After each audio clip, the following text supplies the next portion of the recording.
Электронные госуслуги в Якутии станут проще и доступнее. На уровне правительства республики принят ряд мер в целях популяризации и развития местного портала. Тему продолжит Виталий Абрамов. Несмотря на то, что интернет-сайт госуслуги.ру был запущен еще в конце 2009 года, пользуются им на удивление мало. Между тем, помощь он может оказать не виртуальную, а вполне реальную. То же касается электронных услуг многих других ведомств, в частности УФМС. Об удачном опыте виртуального общения с госструктурами поделилась Мария, которая недавно оформила загранпаспорт. И на почту приходит приглашение. В определенное время ты приходишь по указанному адресу и фотографируешься. После этого ждешь, значит, оформления самого паспорта.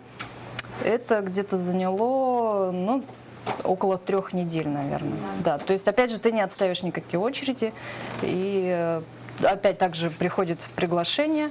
Ты приходишь и получаешь паспорт. Помимо госуслуги.ру на сайтах различных министерств открыты разделы с виртуальными услугами. Так, миграционная служба, кроме только паспортов, предлагает еще ряд услуг. По оценке деятельности государственных услуг, предоставления органов государственной власти, миграционная служба, по популярности занимает 5-е место.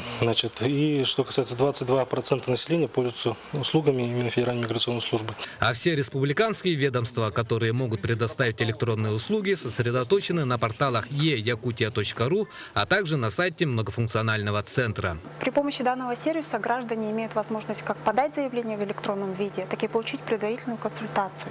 На данный момент на данном сервисе размещено 20 видов государственных и муниципальных услуг, по которым имеется возможность подачи заявления в электронном виде.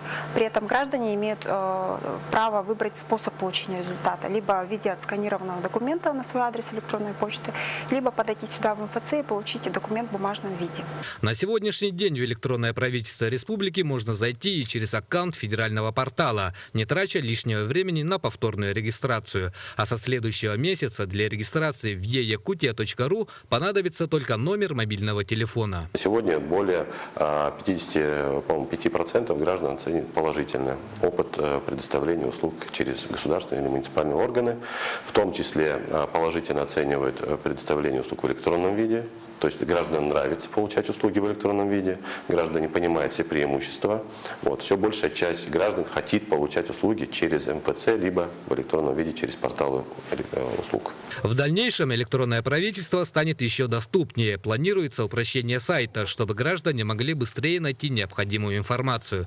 Также выйдет версия для мобильных устройств. И до конца года планируется запустить функцию оплаты госуслуг. То есть каждый из нас, не выходя из дома, сможет рассчитаться с любыми госпошлинами и выплатами республиканских ведомств. Виталий Абрамов, Василий Соловьев, НВК Саха, Якутск. В аэропорту Полярный в Удачном Мирнинского района совершил первую посадку иностранный лайнер.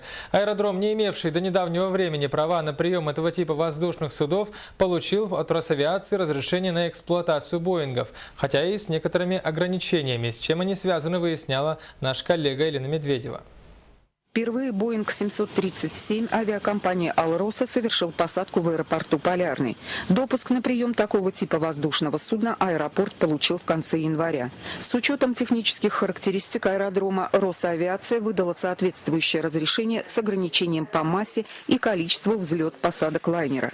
Прежде чем запись об этом появилась в свидетельстве о годности аэродрома к эксплуатации Боингов, в аэропорту Полярный, по словам специалистов, была проведена серьезная работа по комплексной проверке взлетно-посадочной полосы. Сокращение количества взлет-посадок в летний период связано прежде всего с сезоном оттайки, когда значительно уменьшается несущая способность взлетной полосы.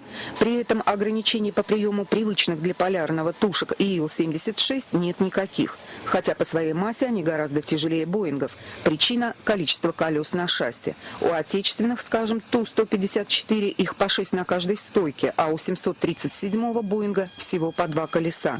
При взлете или посадке этих лайнеров распределение нагрузки на полосу сравнимо с лыжней, на которой в одном случае становится лыжник, а с другой – обычный человек без лыж.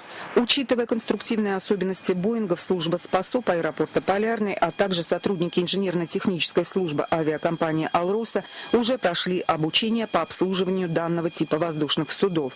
Если же говорить о преимуществах этих лайнеров, совершающих сегодня наряду с отечественными регулярные рейсы до Новосибирска и Москвы, то они гораздо комфортнее, а главное, значительно экономичнее. Однако последнее обстоятельство вряд ли в ближайшее время скажется на снижении стоимости авиаперелетов.